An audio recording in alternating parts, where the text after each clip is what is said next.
familiales rurales sont des établissements qui proposent des formations en alternance de la 4e au BTS. Ces formations sont proposées donc, dans différents secteurs d'activité, sous différents statuts, donc formation scolaire, apprentissage ou formation adulte. Alors, on retrouve plusieurs valeurs dans les maisons familiales. Les principales valeurs sont de former des jeunes, de développer leur savoir-être. Et il y a toute une partie aussi sur le développement de la citoyenneté pour faire en sorte que le jeune devienne un adulte responsable et épanoui. Et on peut aussi parler d'insertion professionnelle suite aux différentes formations proposées. Donc l'alternance est le plus de ces MFR. Il permet donc cette insertion professionnelle de par l'expérience qu'ils vont avoir tout au long de leurs années. Ils vont pouvoir avoir une formation donc, pratique et concrète donc, dans les différents milieux professionnels. Ils vont bénéficier d'apports théoriques dans les MFR et pouvoir le mettre en pratique donc, dans ces milieux. Ce choix de l'alternance permet donc, évidemment donc, cette expérience professionnelle, c'est un plus dans le CV. L'apprenti ou l'élève se sent utile, il peut intégrer une équipe, déjà avoir donc un regard sur les différents métiers et pouvoir justement choisir son orientation. Via les stages ou les contrats d'apprentissage, effectivement, le jeune ou le moins jeune découvre le milieu professionnel et via le maître de stage ou le maître d'apprentissage peut développer à la fois des connaissances théoriques qui lui permettent de développer d'autres compétences pratiques. Et l'idée, effectivement, est de faire un transfert via le maître de stage sur l'apprentissage d'un métier. Et le gros point positif dans les maisons familiales, c'est que cette expérience acquise en stage va permettre de développer des compétences qui permettront une meilleure insertion professionnelle et une professionnalisation dans l'ensemble des différents secteurs proposés. Bonjour, je vais vous présenter donc le CAP AEPE, c'est-à-dire l'assistant éducatif petite enfance.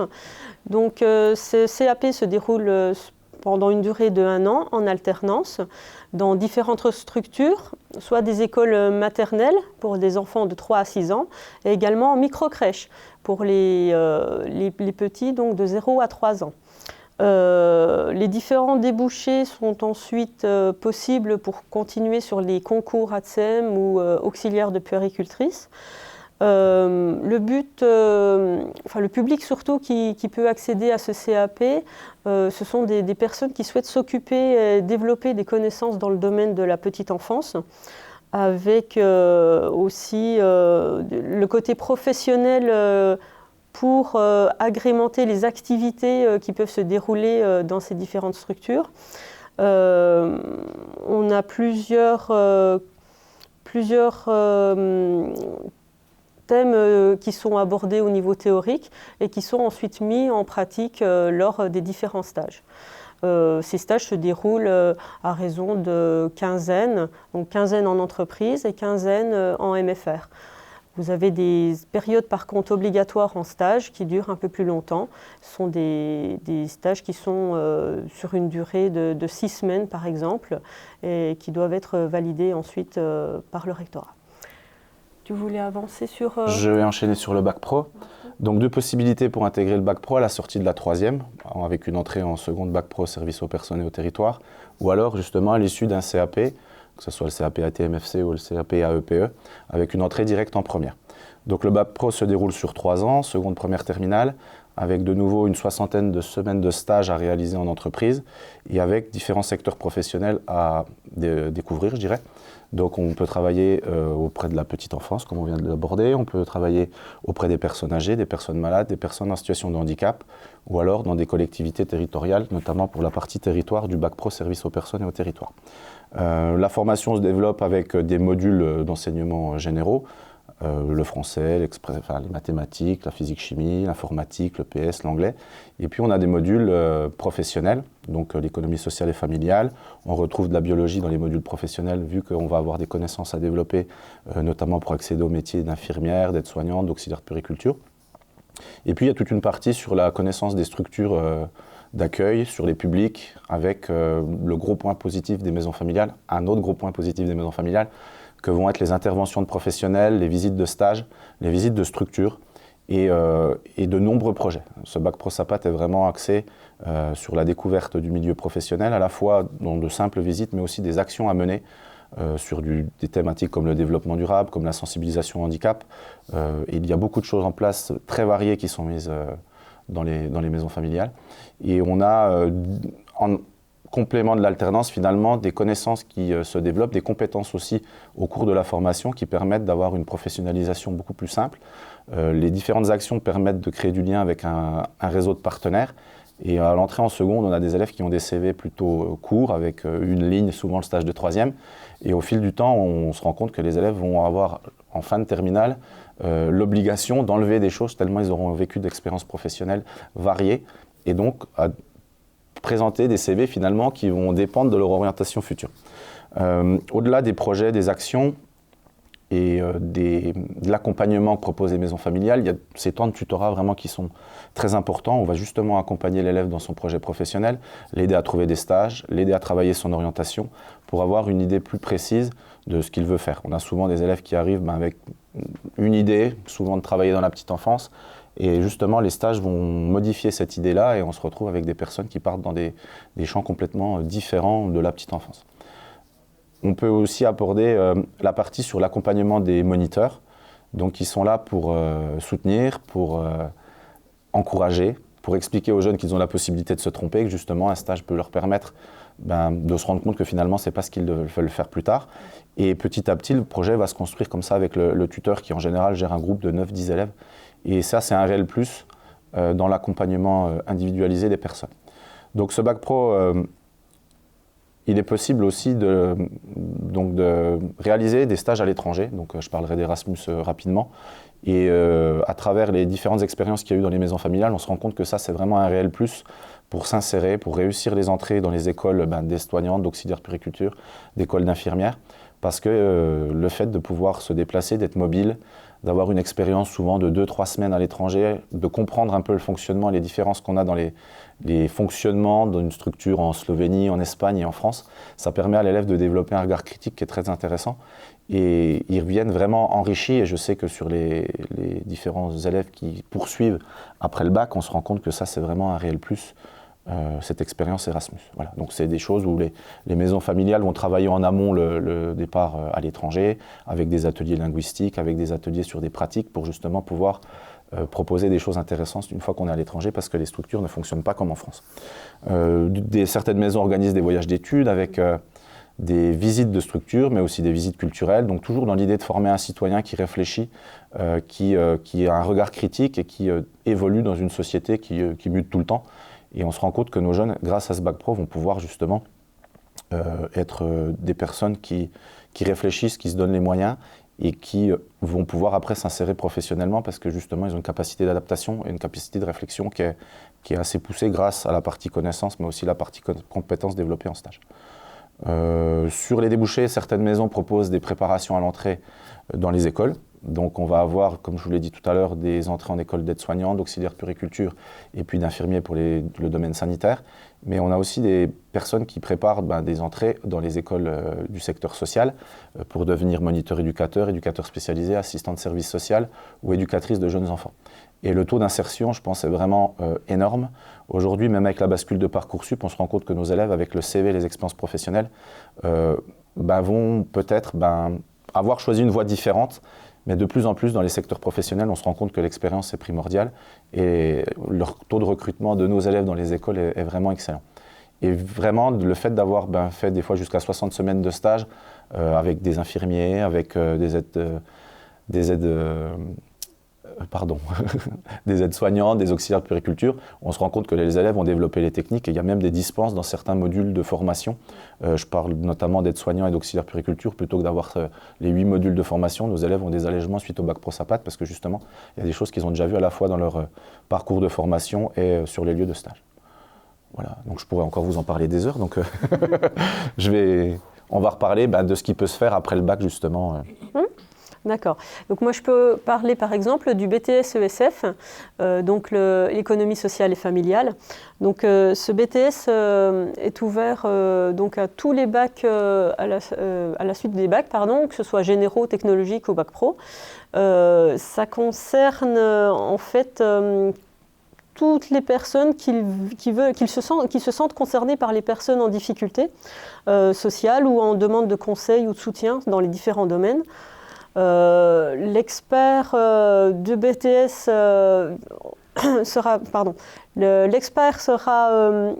interviendra dans les différents domaines de la consommation, de la vie quotidienne, de l'habitat-logement, de la santé.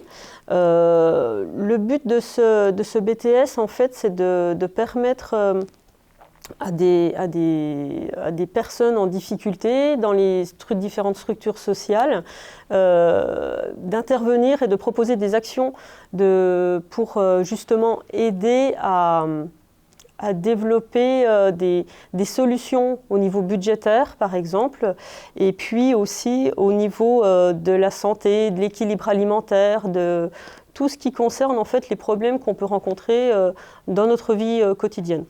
Les missions de ce BTS en fait, qui se fait en alternance sur 2 ans permettent de développer en fait, des compétences à la fois au niveau professionnel, social et à la fois humaine. Donc les développements, lors des stages soit en apprentissage ou en formation professionnelle, vous avez possibilité quand même de découvrir différentes structures. Donc à la fois au niveau des personnes âgées, comme dans les EHPAD, on peut y intervenir. On peut intervenir aussi dans des structures d'accueil social, dans les mairies, les CCAS. Et là, vous pouvez planifier, coordonner des activités des différents services ou de l'établissement. Vous animez, vous formez des équipes, vous développez donc les connaissances nécessaires à la réponse aux besoins des différents publics. Ces BTS, en fait, vous avez à peu près 700 heures pour une première année et 750 heures sur la deuxième année. Vous avez 7 semaines consécutives de stages obligatoires et ensuite viennent s'ajouter d'autres semaines complémentaires durant l'année pour justement pouvoir mettre en place les différentes actions sociales qui sont demandées à la fois par la structure et à la fois par le référentiel de la formation. Donc, lors de vos présences en stage, les moniteurs effectuent continuent le tutorat qu'on fait à la MFR. Donc, on vient directement sur la structure. On accompagne aussi le tuteur de stage sur place pour justement garder toujours le contact avec le stagiaire. On travaille vraiment en partenariat constant entre le professionnel et la structure et ça permet vraiment des bonnes réussites et une bonne continuation ensuite sur leur professionnalisation. Après ce BTS, on peut continuer en licence. Donc par exemple, on peut aller sur une licence en professionnel en insertion sociale ou bien en DE-CESF. Donc là, c'est le niveau supérieur, c'est la 3e année qui vous permet d'être conseiller en économie sociale et familiale. Les atouts de ce BTS qui se déroule en alternance, c'est de développer justement les compétences à la fois côté professionnel et côté personnel, parce que l'accompagnement se fait constamment en MFR avec les moniteurs. On est toujours là pour épauler donc nos stagiaires, que ce soit des conseils pour justement pouvoir réaliser les actions sociales lors des stages, mais aussi un accompagnement personnel quand il s'agit de trouver aussi un logement, par exemple, pour l'hébergement en MFR, ou bien aussi pour la restauration, etc. On trouve à chaque fois des solutions qui restent possibles pour pouvoir accompagner vraiment le stagiaire et qu'il se sente comme à la maison. C'est le but des MFR aussi. Donc ce sont des formations concrètes avec toujours l'alternance au centre de nos formations. C'est ce qui fait aussi la force des maisons, des MFR. La présence en entreprise durant 2 ans permet justement de se familiariser avec le métier donc en économie sociale et familiale. Le stagiaire peut être aussi force d'intervention durant les salons professionnels, par exemple. Ils proposent des projets d'action et au niveau des structures, c'est vraiment un appui qui est très important parce que le côté théorique qu'il aura acquis lors des cours, il va le mettre en pratique et certaines structures ont besoin justement de cet apport théorique qu'ils n'ont pas forcément. Et c'est ce qui fait le lien et c'est ce qui permet justement d'agrémenter ce partenariat durant l'alternance. Il faut savoir que ce BTS en économie sociale familiale permet d'énormes possibilités au niveau des métiers, donc en conseiller habitat, en chargé de gestion locative, en animateur de prévention santé. On retrouve aussi des responsables en vie quotidienne et ça permet vraiment un épanouissement professionnel dans le domaine de l'action sociale. Tu voulais voir aussi peut-être avec le BTS BTS SP3S, donc BTS Services et prestations des secteurs sanitaires et social. Donc on garde le principe de l'alternance avec régulièrement 15 jours de stage et 15 jours de formation dans des domaines un petit peu différents. Donc les élèves qui sont en formation BTS SP3F peuvent effectuer des stages ou être en contrat de formation ou en contrat de professionnalisation dans des CCAS, dans des collectivités territoriales, dans des EHPAD, des mairies, des services d'aide à domicile, les services du département et des missions locales ou des associations. Donc un champ de secteurs très très varié et très vaste qui permet aux jeunes d'avoir une continuité, je dirais, alors soit via le bac pro ou le bac ST2S et puis le bac pro SAPAT dont je parlais tout à l'heure. Et l'idée est également avec une poursuite d'études sur des licences en insertion sociale pour pouvoir affiner peut-être son projet professionnel. Pour autant, certaines personnes qui sortent de ce BTS SP3S s'insèrent directement, donc on va avoir des conseillers Pôle emploi, il y a des personnes qui vont être directement embauchées dans les mairies dans lesquelles ils ont effectué un stage. Et si on peut faire un lien à peu près avec tout ce qu'on a dit, il n'est pas rare que certains élèves arrivent chez nous en 4e, 3e, continuent sur un bac pro et les stages qui ont été effectués sur le bac pro ont permis justement de se faire une idée du projet et continuent soit un BTS ESF, soit un BTS SP3S avec un contrat d'apprentissage parce que le maître de stage a pu voir un petit peu les qualités, a pu former en gros l'élève sur l'année de terminale notamment et puis va le prendre en contrat derrière sur le BTS. Ce qui fait que souvent, même à l'issue du BTS, il y a des gens qui sont embauchés dans le lieu de stage ou le lieu d'apprentissage qu'ils avaient fréquenté. Voilà. Moi, je reparlerai aussi un petit peu de l'accompagnement individualisé en expliquant que ces formations ont un coût et que les maisons familiales souvent arrivent à trouver alors soit des contrats d'apprentissage directement, soit travaillent avec des missions locales, avec IDEIS, pour justement permettre aux jeunes, avant de rentrer en formation, d'avoir un financement qui permet peut-être de donner du temps pour trouver un contrat d'apprentissage. Et voilà, la garantie jeune ou alors d'autres dispositifs comme le PACA permettent, si on sait travailler en amont, et souvent on peut le faire en maison familiale, d'accompagner la personne, de la rassurer par rapport à son entrée en formation et de lui donner du temps pour trouver son contrat d'apprentissage qui fait qu'on en ait de meilleures conditions. Et après, justement, on peut se concentrer sur la recherche, sur les cours, et au moins des cours dans différents domaines qui permettent, là pour le coup, je vous l'ai dit, de devenir peut-être conseiller, de devenir responsable administratif. On a des coordinateurs, on a des responsables de secteur dans les structures d'aide à domicile par exemple. Et puis les jeunes vont à la fois avec l'expérience vécue en stage et puis les cours théoriques, on va dire, vont développer à travers des projets, à travers des actions, à travers l'action pro aussi je pensais, développer des compétences et des connaissances qui leur permettent de s'insérer très rapidement et plus facilement. On a des personnes aussi qui continuent après le BTS SP3S alors dans le métier de mandataire judiciaire. On a des personnes qui vont repartir sur les métiers du social dont je parlais tout à l'heure. Je sais qu'il y a des maisons qui accompagnent en parallèle le BTS et puis une préparation pour entrer dans les écoles. Donc là, on va avoir des gens à l'issue du BTS SP3S qui vont partir sur des diplômes d'éducateurs spécialisés, des diplômes d'assistants de service social et qui vont refaire des années de formation, mais avec un vécu qui leur permette de rentrer plus facilement justement en licence et dans les écoles dont je viens de parler. Voilà. Pour l'ensemble, on va avoir des épreuves terminales. Ce que j'ai peut-être pas dit tout à l'heure par rapport au bac pro SAPAT qui va avoir à la fois des contrôles continus qui se dérouleront sur site avec des épreuves de matière générale mais aussi avec des épreuves professionnelles et puis là on va avoir uniquement un examen final sur la partie du BTS.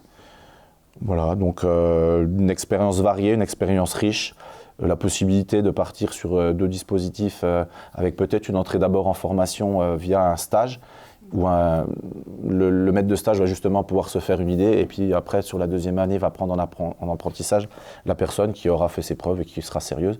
Et là, de nouveau, on a de nombreux débouchés à l'issue du BTS SP3S. Voilà ce que je pourrais dire. Donc, comme je le disais, il n'est pas rare d'avoir des élèves qui rentrent enfants, qui peuvent des fois rentrer à 14 ans chez nous en maison familiale et faire un cursus presque de 7 ans avec la 4e, 3e, le bac pro et le BTS, que ce soit le BTS ESF ou le BTS SP3S, et des gens qui ont une expérience professionnelle énorme. Et le projet se construit au fur et à mesure parce qu'il y a également des temps de tutorat sur les 2 BTS qu'on vient de présenter, et ce qui permet vraiment de construire son projet pro et de savoir ce qu'on veut faire. Et d'un autre côté, de ne pas se boucher des perspectives. Je pense notamment au bac pro SAPAT où on peut partir dans différents domaines, on peut se réorienter. Les 2 BTS aussi, on peut repartir sur d'autres choses. Et ça, c'est vraiment un plus, c'est de ne pas fermer de porte, en plus d'avoir une expérience et un CV qui est vraiment riche et varié. Pour vous donner quelques chiffres, en Bourgogne-Franche-Comté, il y a 29 maisons familiales et rurales qui comprend environ 3000 jeunes en formation initiale et environ 1000 apprentis.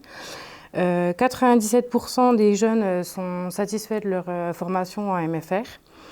96% des jeunes recommandent leur formation et enfin 89% des jeunes estiment avoir trouvé leur place dans la société et avoir réussi. Les raisons de ce succès et de cette réussite, comme on l'a dit depuis un moment, c'est l'alternance principalement, mais aussi la qualité de l'équipe éducative et la vie au sein des MFR.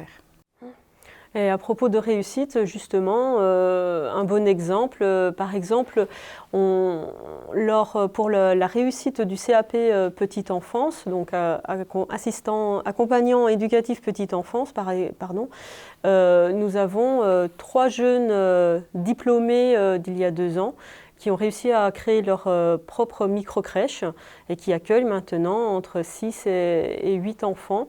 Et c'est assez continu. Ça, c'est une belle réussite parce qu'on voit vraiment que l'accompagnement des MFR a été présent tout au long de l'année du CAP. Et on a continué en fait à travailler avec elles, à les accompagner pour leur création de micro-crèches.